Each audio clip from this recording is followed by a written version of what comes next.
प्यारे बच्चों, कोविड-19 के कारण इस समय आपका विद्यालय आना स्थगित है। ऐसे में आपकी पढ़ाई निरंतर जारी रहे, इसीलिए हम लेकर आए हैं डिजी साथ कार्यक्रम। इसके माध्यम से आप प्रत्येक दिन सोमवार से शुक्रवार तक पूर्वाह्न 10 से 12 तथा अपराह्न 1 से 2 बजे तक अपनी अपनी कक्षाओं के अनुरूप कार्यक्रम देख सकेंगे। अब पढ़ाई नहीं रुकेगी। स्कूली शिक्षा एवं साक्षरता विभाग झारखंड।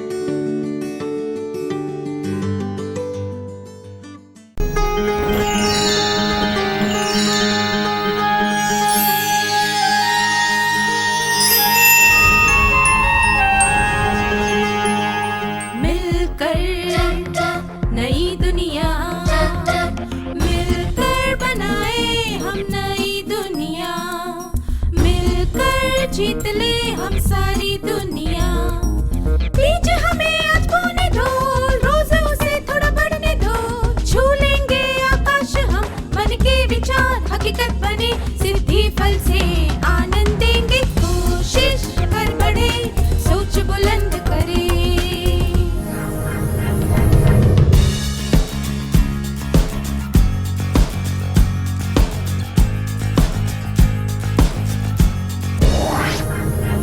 नमस्ते छात्रों, क्या आप सब मजे में हैं? पिछले सत्र में हमने सीखा था कि लक्ष्य प्राप्त करने के लिए हमें अपने मूल ज्ञान, योग्यता और हुनर को पहचानना चाहिए। यह पता होना चाहिए कि वह हमारे लिए महत्वपूर्ण क्यों है। एक कार्य योजना बनानी चाहिए, उचित संसाधनों की पहचान करनी चाहिए, नई योग्यताएं पहचाननी और हासिल करनी चाहिए। क्या हम उस माइंड मैप को देखें जो मधु और अनीता ने अपनी अंग्रेजी सुधारने के लिए बनाया था? आवश्यक योग्यताएं लक्ष्य प्राप्त करने के लिए, उचित संसाधन, मौलिक ज्ञान, लक्ष्य का महत्व, विशिष्ट कार्य। चलिए देखते हैं कि मधु और अनीता क्या कर रहे हैं। शुरुआत करने के लिए मधु और अनीता ने वीणा के साथ अंग्रेजी के सरल वाक्यों में बात की। जब वीणा दूसरों के साथ अंग्रेजी में बात करती थी, तब वे उसे ध्यान से सुनते थे। इस तरह उनका आत्मविश्वास भी बढ़ा। आइए लक्ष्य बनाने के कुछ सप्ताह के बाद का उनका वार्तालाप सुनते हैं। अपनी अंग्रेजी सुधारने के लिए तुमने किसी से मदद ली क्या?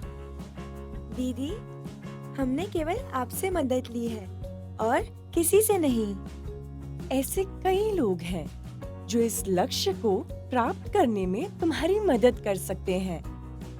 तुम्हें उन लोगों को पहचान कर उनसे भी मदद लेनी चाहिए। वीणा की सलाह के अनुसार वे चर्चा करने लगे कि आगे क्या करना चाहिए। चर्चा के बाद उन्होंने कुछ लोगों की सूची बनाई, जैसे कि शिक्षक, दोस्त, रिश्तेदार इत्यादि।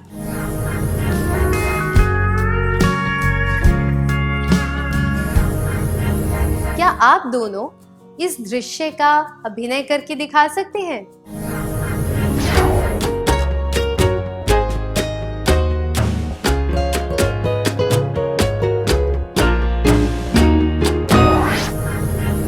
धन्यवाद।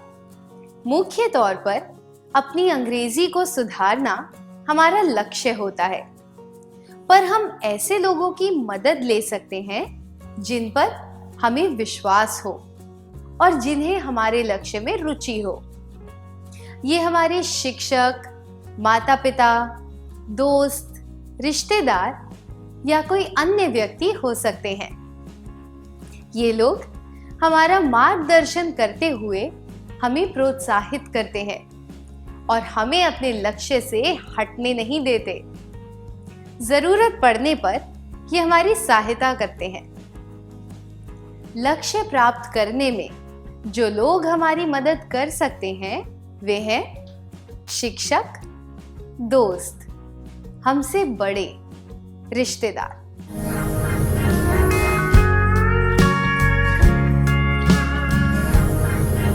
क्या आप इन्हें उस माइंड मैप में शामिल कर सकते हैं जो मधु और अनीता ने अपनी अंग्रेजी सुधारने के लिए बनाया था?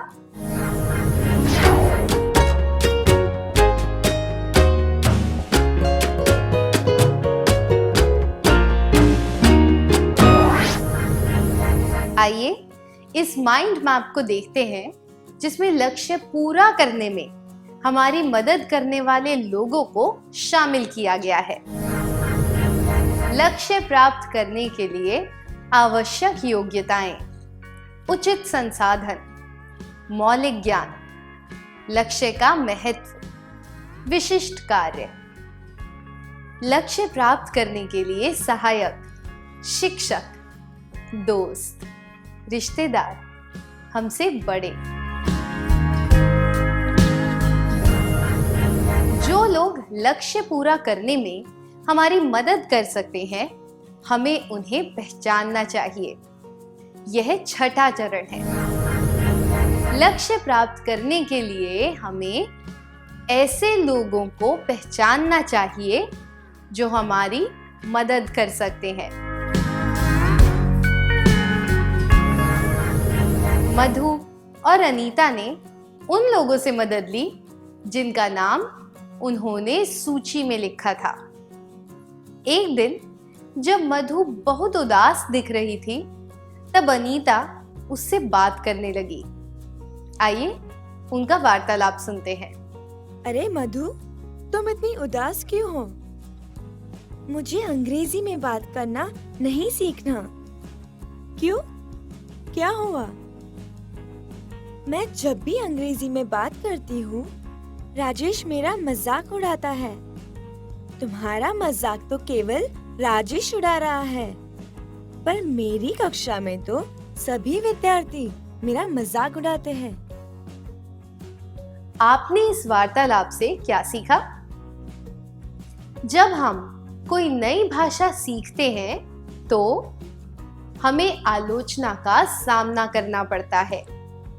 हमसे उच्चारण और वाक्य रचना इत्यादि में गलतियां होती हैं। किसी बात का अर्थ समझने में हमसे गलती हो सकती है।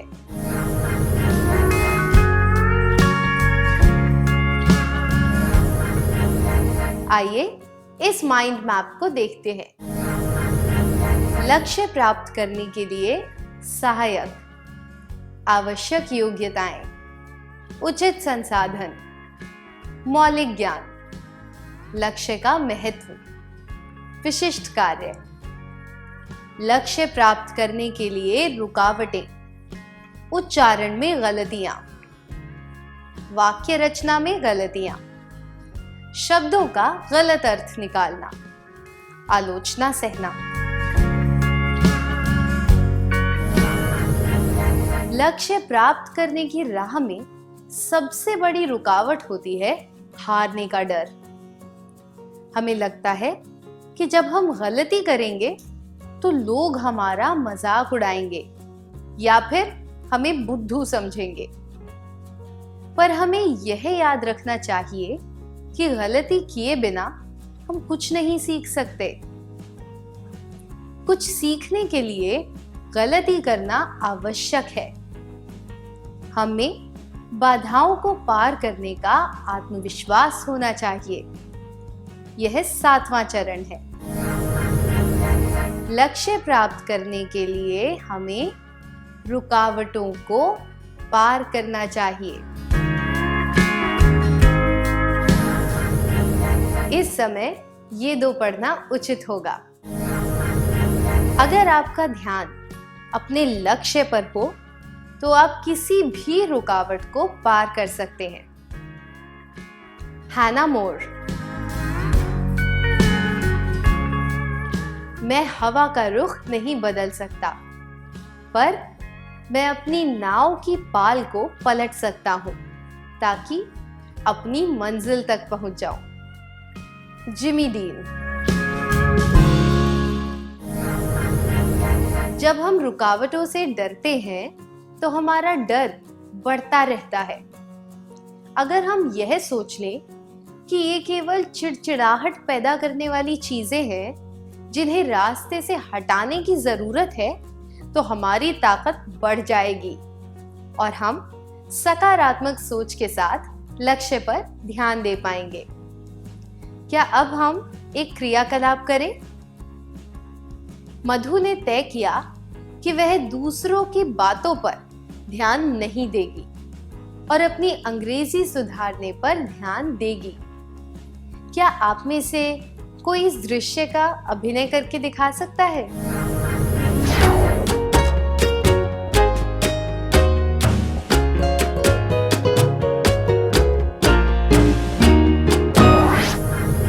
धन्यवाद। रवि गर्मी की छुट्टियों में अपनी दादी के घर गया था। वहां उसकी दोस्ती हरी के साथ हुई, जो उसी की उम्र का था। एक दिन हरी ने रवि को झरना देखने के लिए बुलाया।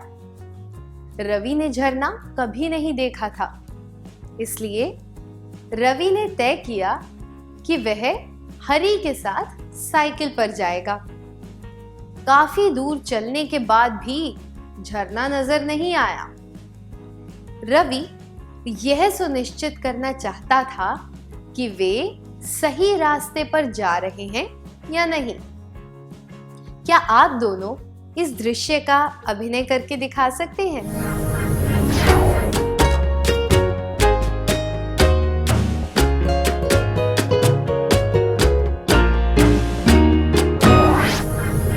धन्यवाद। आपने क्या देखा? रवि हरी से पूछता रहा कि झरना कहाँ है, उन्हें और कितना चलना होगा, वहां कितने झरने हैं, क्या वे सही रास्ते पर जा रहे हैं, इत्यादि। उसी तरह मधु और अनीता को भी यह देखना चाहिए कि लक्ष्य प्राप्त करने के लिए वे सही काम कर रहे हैं या नहीं। इसलिए उन्हें ध्यान से बातें सुननी चाहिए और व्यक्तिगत रूप से अभ्यास करना चाहिए। अनियमित प्रकार और बनावट वाले वाक्य या शब्द, यानी कि ऐसे वाक्य या शब्द जो आम तौर पर नहीं देखे जाते, उन्हें अच्छी तरह याद कर लेना। वाक्यों या शब्दों को किसी प्रसंग या परिस्थिति में उनके प्रयोग के अनुसार सीखना चाहिए। लोगों से निवेदन करना चाहिए कि अगर उनसे कोई गलती हो जाए तो वे उन्हें सुधारें।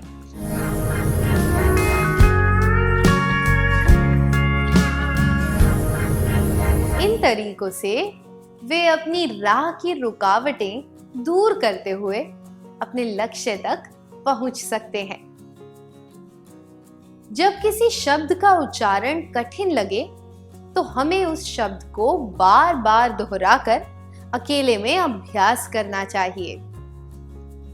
अंग्रेजी भाषा की व्याकरण हिंदी से काफी अलग होती है। ऐसे में यह बेहतर होगा कि हम प्रसंग या परिस्थिति को ध्यान में रखते हुए शब्दों का प्रयोग करें। किसी भी शब्द का प्रयोग परिस्थिति के अनुसार अलग अलग हो सकता है। अंग्रेजी में कभी-कभी एक शब्द को अलग अलग रूप देकर उनका प्रयोग अलग अलग परिस्थितियों में किया जाता है। यह आपको परेशानी में डाल सकता है। उदाहरण के लिए, A picture is hung on the wall, but a criminal is hanged.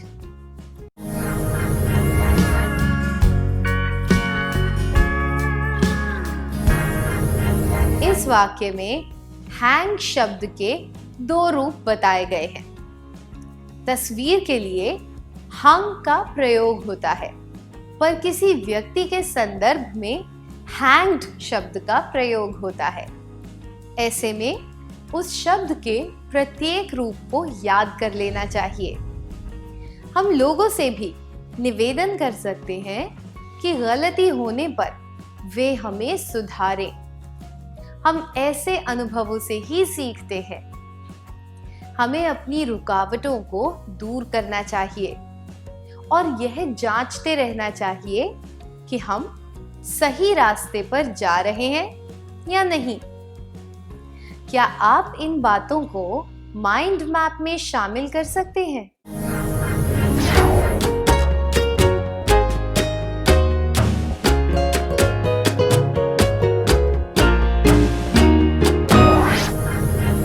क्या अब हम माइंड मैप देखें? लक्ष्य प्राप्त करने के लिए रुकावटें, सहायक, आवश्यक योग्यताएं, उचित संसाधन, मौलिक ज्ञान, लक्ष्य का महत्व, विशिष्ट कार्य।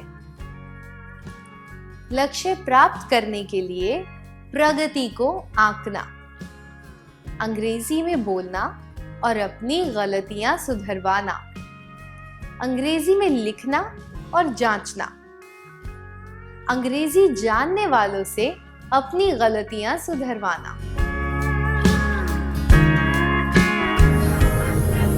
लक्ष्य प्राप्त करने के लिए अपनी प्रगति को जांचते रहना चाहिए।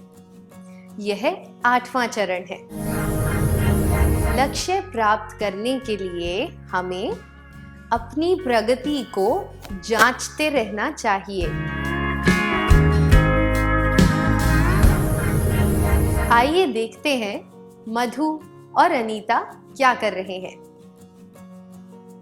अपने स्कूल के एक कार्यक्रम में मधु को 2 मिनट का भाषण देना था। उसने अपनी अंग्रेजी सुधारने का पूरा प्रयास किया और अच्छा भाषण दिया। एक पर्यटक को बाजार से कुछ सामान खरीदना था और अनीता ने दुकानदार के लिए उनकी बातों का अनुवाद किया। इस तरह अनीता और मधु दोनों ने मिलने वाले मौकों का फायदा उठाया और अंग्रेजी में अच्छी तरह लिखना और बोलना सीखा। सफलता प्राप्त करने के लिए हम में कुछ गुण होने चाहिए। लक्ष्य प्राप्त करने के लिए मुख्य तौर पर 2 गुण चाहिए। इन गुणों को बताने वाले शब्दों का पहला अक्षर दिया गया है। क्या आप बता सकते हैं कि ये शब्द कौन से हैं? पहला अ, संकेत। यह शब्द सुनकर आपको सेना का ख्याल आता है। दूसरा द्रि, नी, संकेत, पक्का इरादा।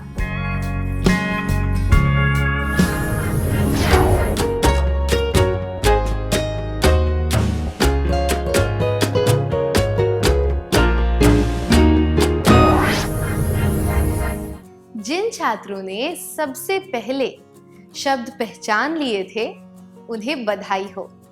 तो ये शब्द और गुण है, पहला अनुशासन, दूसरा दृढ़ निश्चय।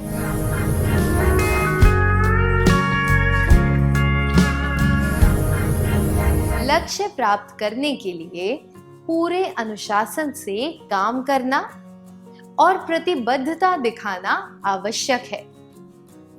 अगर लक्ष्य प्राप्त करने का दृढ़ निश्चय ना हो तो कुछ भी हासिल करना नामुमकिन हो जाता है।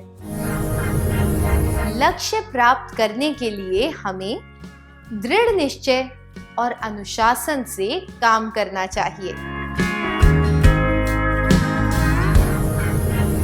हमने सीखा कि लक्ष्य प्राप्त करने के लिए क्या करना चाहिए। लक्ष्य बनाने के पहले और दूसरे सत्र में हमने स्मार्ट लक्ष्य बनाने का महत्व जाना था।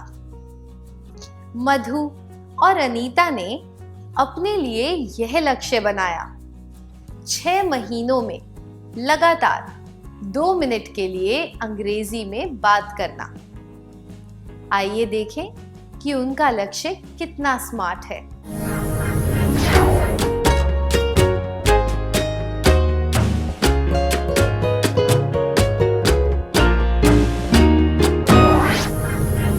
क्या आपने देखा कि उनका लक्ष्य कितना स्मार्ट है? क्या हम आपके जवाब देख लें?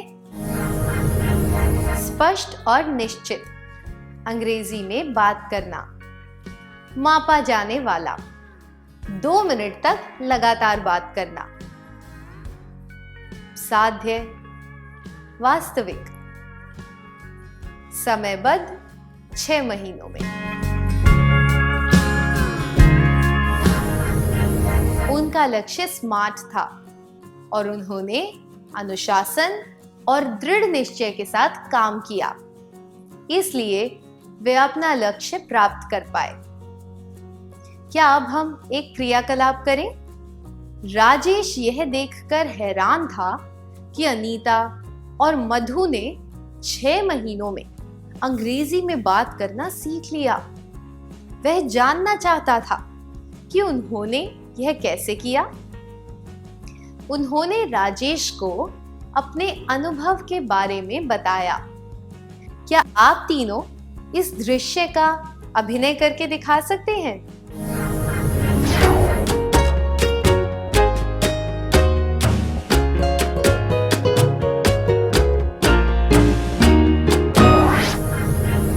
धन्यवाद। जब हम कोई लक्ष्य बनाते हैं तो हमें अपने जीवन में एक दिशा और स्पष्टता का आभास होता है। इससे हम अपने कार्यों पर ज्यादा नियंत्रण रख पाते हैं और जो काम हमारे लिए महत्वपूर्ण है उन पर ध्यान दे पाते हैं। हमें मालूम होता है कि हमें कुछ हासिल करने के लिए काम करना है और इससे हमें प्रोत्साहन मिलता है। इससे हमें यह भी पता चलता है कि कौन सा काम सबसे ज्यादा महत्वपूर्ण है।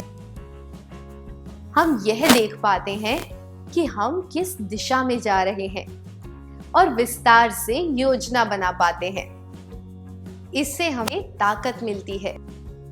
हम जब अपने लक्ष्य की तरफ बढ़ते हैं तो हम अपने अच्छे गुणों और कमजोरियों के बारे में जागरूक हो जाते हैं। लक्ष्य बनाने के फायदे: अपने काम में स्पष्टता, दिशा और नियंत्रण का आभास।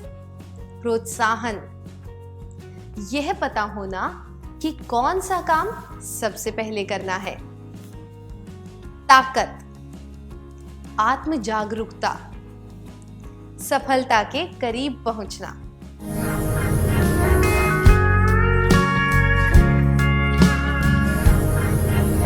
आप सबको लक्ष्य बनाने के लिए और उन्हें हासिल करने के लिए शुभकामनाएं।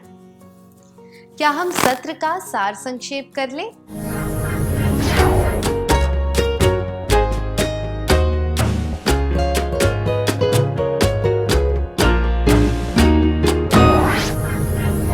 लक्ष्य प्राप्त करने के लिए हमें अपने मूल ज्ञान, योग्यता और हुनर को पहचानना चाहिए। यह पता होना चाहिए कि वह हमारे लिए महत्वपूर्ण क्यों है। एक कार्य योजना बनानी चाहिए। उचित संसाधनों की पहचान करनी चाहिए। नई योग्यताएं पहचान कर उन्हें प्राप्त करना चाहिए।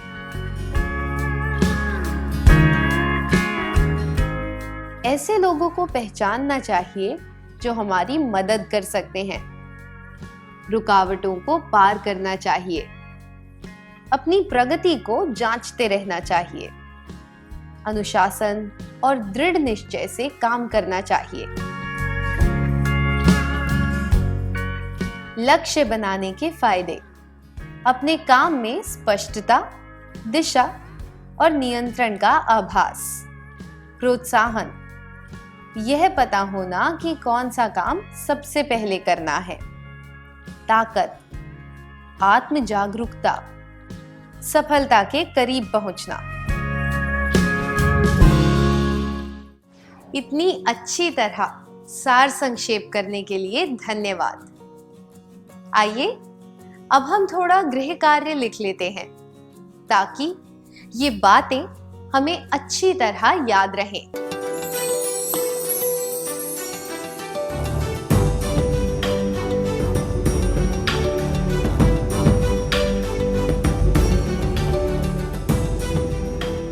प्रश्न 1 के लिए आपका लक्ष्य है 3 महीनों में 2500 रुपए इकट्ठा करके एक अनाथालय में दान करना। आपके दोस्त आपका मजाक उड़ाते हैं और हतोत्साहित करते हुए कहते हैं कि यह हासिल करना नामुमकिन है। आप अपना लक्ष्य कैसे हासिल करेंगे? यह जवाब: मैं जिद करके अपने माता पिता से 2500 लूंगा या लूंगी और अनाथालय में दान कर दूंगा या दूंगी अनुचित है, क्योंकि किसी लक्ष्य को प्राप्त करने का यह सही तरीका नहीं है। यह जवाब: मैं पैसे इकट्ठा करने का विचार छोड़ दूंगा या दूंगी भी अनुचित है। इससे पता चलता है कि आप राह में आने वाली रुकावटों को पार नहीं करना चाहते, जबकि यह जवाब: मैं ऐसे लोगों की सूची बनाऊंगा या बनाऊंगी जो दान दे सकते हैं और उनसे संपर्क करूंगा या करूंगी उचित है। यह दर्शाता है कि आप दृढ़ निश्चय और अनुशासन से अपना लक्ष्य प्राप्त करना चाहते हैं। आपने कौन सा उत्तर चुना?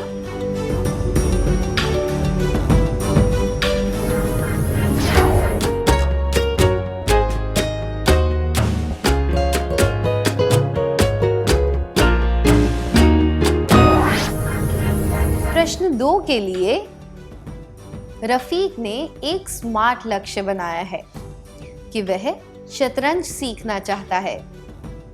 उसे शतरंज की बुनियादी जानकारी है और उसने एक शतरंज खरीदा। उसने अपनी बहन के साथ रोज 1 घंटा शतरंज खेलना शुरू किया। उसकी बहन को भी शतरंज की बुनियादी जानकारी थी। हर रोज उसने इस बात पर ध्यान दिया कि पिछले दिन के मुकाबले उसने कितनी तरक्की की है। अगर आप रफीक होते तो अपना लक्ष्य प्राप्त करने के लिए आप क्या करते? ये दोनों जवाब ऐसे लोगों के बारे में पता लगाता या लगाती जो मुझे अच्छी तरह शतरंज सिखा सकते हैं और शतरंज सीखने की राह में आने वाली रुकावटों को पहचान कर उन्हें पार करता या करती उचित है। पर इन दोनों में से केवल एक बात पर ध्यान देने से आप अपना लक्ष्य प्राप्त नहीं कर पाएंगे। इन दोनों बातों पर अमल करने से ही आपको अपना लक्ष्य प्राप्त होगा। इसलिए सबसे उचित उत्तर है जो लोग मेरी मदद कर सकते हैं उनके बारे में पता लगाता या लगाती और रुकावटों को पार करता या करती। आपका जवाब क्या है?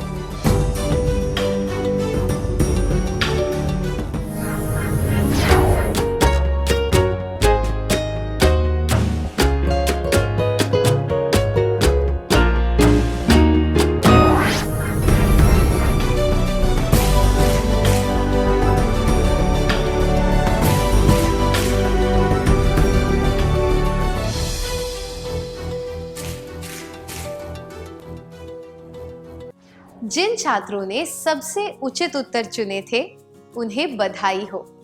चलिए अगला सत्र शुरू करते हैं। इस प्रसारण से संबंधित सुझाव, अपने प्रश्न इत्यादि आप हमें jcertrg@gmail.com तथा टोल फ्री नंबर 1800 5728 585 पर संपर्क कर सकते हैं।